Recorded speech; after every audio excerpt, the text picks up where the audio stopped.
Welcome to this explainer. Today, we're exploring a highly complex 20-year covert historical event. We're going to map out exactly how one deeply tragic attack led to a decades-long, globe-spanning response. It's a massive story, so, okay, let's dive into this. Remember, we neither forget nor forgive. I mean, just imagine receiving a condolence card with those exact words printed right on it. As our source material outlines, this definitely wasn't an empty threat. Actually, this was the chilling calling card of one of the absolute most secretive covert assassination teams in modern history.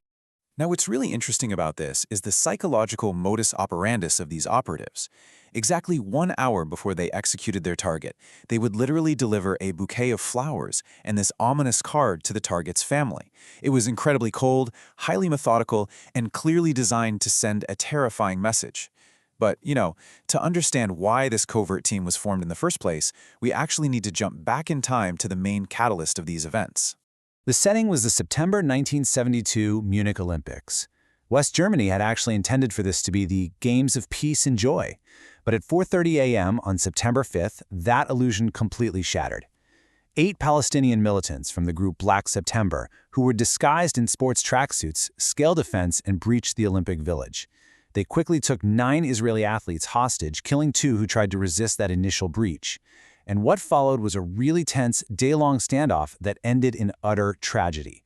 A severely botched rescue attempt at the Fürstenfeldbruck airport by German authorities left all the remaining hostages dead. 11. That is the exact number of Israeli athletes who lost their lives in Munich. And as we move through this explainer, you're going to see this number become deeply, deeply symbolic. In many of their subsequent missions, the covert operatives we're talking about today would shoot their targets exactly 11 times. It was designed as a grim, deliberate tribute to those 11 fallen athletes, basically making it crystal clear exactly why a target was being eliminated. So the immediate aftermath was explosive. Israel's Prime Minister Golda Meir faced immense public pressure to act decisively. And the initial response was conventional military force. We're talking heavy bombing of Palestine Liberation Organization, or PLO, targets in Syria and Lebanon. The result was highly destructive. It killed over 200 militants and destroyed more than 100 houses. But the reality soon set in, right? The actual masterminds behind the Munich massacre, they weren't hiding in those houses. They were still at large globally. A much more surgical, highly classified approach was required. So the crucial point is that, to adapt, Israel pivoted its strategy. Mossad, Israel's national intelligence agency, compiled a highly classified hit list. On it were 35 individuals scattered all across Europe and the Middle East, affiliated with the PLO and Black September. This decision was monumental. Israel essentially decided to violate international borders without permission to hunt these 35 men down. It was a geopolitical risk so massive that Golda Meir initially hesitated to even approve it. But ultimately, Operation Wrath of God was greenlit. The operation was placed under the command of a Mossad intelligence officer named Mike Harari. He meticulously organized his 15-agent team into 5 distinct units, and he named them after Hebrew letters. It's kind of like a perfectly compartmentalized puzzle. You've got Aleph acting as the highly trained killers, Bet providing guards and backup, Het managing the logistics, so securing hotel rooms and rental cars under fake passports, Ayin was gathering intel and establishing escape routes, and Kuf was maintaining secure communications. Just a brilliantly organized web of intelligence. And this brilliantly illustrates just how incredibly adaptable these agents were, completely varying their methods based on the target. Take Wael Zweiter, for example, a PLO organizer in Rome. Agents tracked his routine for days before shooting him exactly 11 times as he returned to his apartment. But then you have Mahmoud Hamshari in Paris, which required a completely different approach. He was lured out of his home by an agent posing as an Italian journalist. While he was out, another agent infiltrated his apartment and planted a remote-controlled explosive right inside his telephone. When the fake journalist called to confirm Hamshi was holding the phone, the bomb was detonated. But as Mossad carried out its first hits, the cycle of retaliation only intensified. On October 29, 1972, Lufthansa Flight 615 was hijacked en route to Frankfurt. The hijackers successfully forced the West German government to release the 3 surviving Munich attackers from prison. Now, this hijacking was a massive blow to Israel. It freed the very men responsible for the tragedy and massively escalated Mossad's urgency to accelerate their entire operation. From there, the operation's global reach expanded rapidly. Israel was now totally willing to act, even if it meant risking the anger of international allies like the United States. In Cyprus, a target named Hussein al-Bashir was killed by a bomb meticulously planted under his hotel bed. Over in Paris, Basil al-Kobaisi, who was an American University of Beirut law professor suspected of supplying weapons from Munich, was shot 11 times. The message from Mossad was absolute. Borders would not provide safety. Let's move forward and see how this builds, because the militants fought back with equal audacity. Black September actually plotted a massive assassination attempt on Israeli Prime Minister Golda Meir herself. In January 1973, as she was set to visit Rome, the group smuggled Strela 2 missiles from Yugoslavia, planning to literally shoot her plane out of the sky as it landed. But the counter-operation was remarkably swift. Mossad intercepted the intel and tipped off Italy's anti-terrorism unit Digos.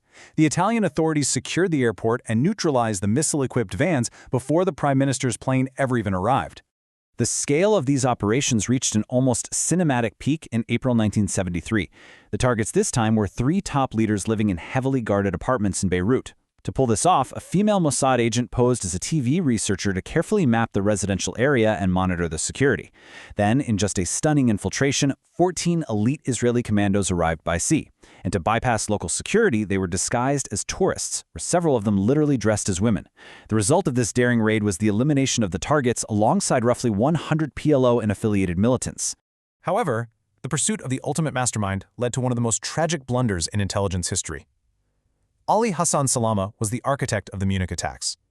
Ahmed Bouchiki was an innocent Moroccan waiter living in Lillehammer, Norway. Based on completely false intel, which, by the way, some sources suggest was deliberately fed to them by Salama himself just to expose the team, Mossad agents mistook Bouchiki for Salama and fatally shot the innocent waiter. The fallout from this devastating mistake in Lillehammer was immediate. Norwegian police quickly unraveled the network, arresting 6 Mossad agents, which included 2 women. Under interrogation, the entire Wrath of God operation was exposed to the world. The severe international backlash and the resulting diplomatic crisis forced Golda Meir to completely suspend the operation. The remaining targets were left untouched. So for 4 long years, the operation just lay dormant. But, geopolitical landscapes shift. In 1977, a new prime minister, Menachem Begin, was elected in Israel. Recognizing that the architect of Munich was still free and that Mossad had suffered a huge humiliation because of him, Begin reactivated the dormant operation. Ali Hassan Salame was officially back in the crosshairs, and this time, they were absolutely determined not to miss. Hunting Salame required a meticulous, months-long trap in Beirut. In November 1978, a female agent posing as a British citizen rented an apartment directly overlooking Salame's daily route. By early January, agents rigged a parked car on Rue Verdun with heavy explosives, visible right from her window. Finally, on January 22, 1979, at 3:35 p.m., as Salame's convoy passed by, the agent detonated the car bomb, successfully eliminating Salame on Mossad's 6th attempt. Now, you might think it ends there, but even after the architect of Munich was killed, Operation Wrath of God didn't stop. Throughout the 1980s, the hits continued globally. Agents struck in London, Paris, Belgium, and Athens. They systematically targeted top commanders from the PLO, Black September, and Fatah. For years, Mossad ruthlessly dismantled the operational networks of these groups across multiple European capitals, operating entirely in the shadows. Yet, despite 20 years of relentless pursuit and sending hundreds to their graves, Mossad didn't catch every single perpetrator. In a truly surprising historical twist, one of the original Munich attackers, Jamal al-Ghashi, managed to evade capture completely.